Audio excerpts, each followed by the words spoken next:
തദ്ദേശ തെരഞ്ഞെടുപ്പിൽ അടിപതറാതെ വിജയിച്ചെങ്കിലും എളവള്ളി പഞ്ചായത്തിലെ LDFിൽ വിള്ളൽ. തെരഞ്ഞെടുപ്പിന് മുന്നേ രൂപപ്പെട്ട CPM CPI അഭിപ്രായ വ്യത്യാസങ്ങൾ തെരഞ്ഞെടുപ്പിന് ശേഷവും തുടരുകയാണ്. കഴിഞ്ഞ ദിവസം നടന്ന വിജയാഘോഷത്തിൽ നിന്ന് CPI വിട്ടുനിന്നിരുന്നു. എളവള്ളി പഞ്ചായത്തിലെ 17ാം വാർഡിലെ സ്ഥാനാർത്ഥി നിർണയത്തെ ചൊല്ലി CPMും CPIയും തമ്മിൽ തുടക്കം മുതൽ ഭിന്നത ഉണ്ടായിരുന്നു. പ്രശ്നം പരിഹരിക്കാൻ ജില്ലാ നേതൃത്വം ഇടപെട്ടെങ്കിലും കഴിഞ്ഞില്ല. വാർഡ് വിട്ടു നൽകാൻ ഇരുകൂട്ടരും തയ്യാറാവാതായതോടെ ഇരുവരും സ്ഥാനാർത്ഥികളെ നിയോഗിച്ചു. ആദ്യം പാർട്ടി ചിഹ്നത്തിൽ മത്സരിക്കാനാണ് തീരുമാനമെങ്കിലും പിന്നീട് സ്വതന്ത്രരായി തെരഞ്ഞെടുപ്പിനെ നേരിടുകയായിരുന്നു. സൗഹൃദപരമായി മത്സരം നടത്തുമെന്നായിരുന്നു LDFിന്റെ വിശദീകരണം. CPI സ്ഥാനാർത്ഥി സ്മിജ സജു ബൾബ് അടയാളത്തിലും CPM സ്ഥാനാർത്ഥി NB ജയ പെരുമ്പറ അടയാളത്തിലുമാണ് മത്സരിച്ചത്.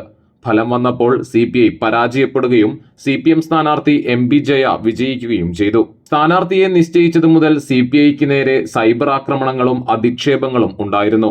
18 വാർഡുകളുള്ള പഞ്ചായത്തിൽ LDF 12 വാർഡുകളിലാണ് വിജയിച്ചത്. ഇതിൽ 11ഉം CPM സ്ഥാനാർത്ഥികളായിരുന്നു. 9, 10, 17 വാർഡുകളിലാണ് CPI മത്സരിച്ചിരുന്നത്.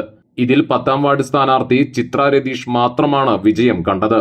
കഴിഞ്ഞ 20 വർഷമായി പഞ്ചായത്ത് അംഗമായിരുന്ന TC മോഹനൻ 9ാം വാർഡിൽ പരാജയപ്പെട്ടിരുന്നു. തെരഞ്ഞെടുപ്പിന് ശേഷവും പാർട്ടി നേരിട്ട അധിക്ഷേപത്തിലും സൈബർ ആക്രമണത്തിലും പ്രതിഷേധിച്ചാണ് CPI വിജയാഘോഷത്തിൽ നിന്നും വിട്ടുനിന്നത്. പഞ്ചായത്തിലെ 2ാം വാർഡിൽ LDF സ്ഥാനാർത്ഥിക്ക് 15 വോട്ട് മാത്രം ലഭിച്ചതും വരും ദിവസങ്ങളിൽ LDFിൽ ചർച്ചയാകും.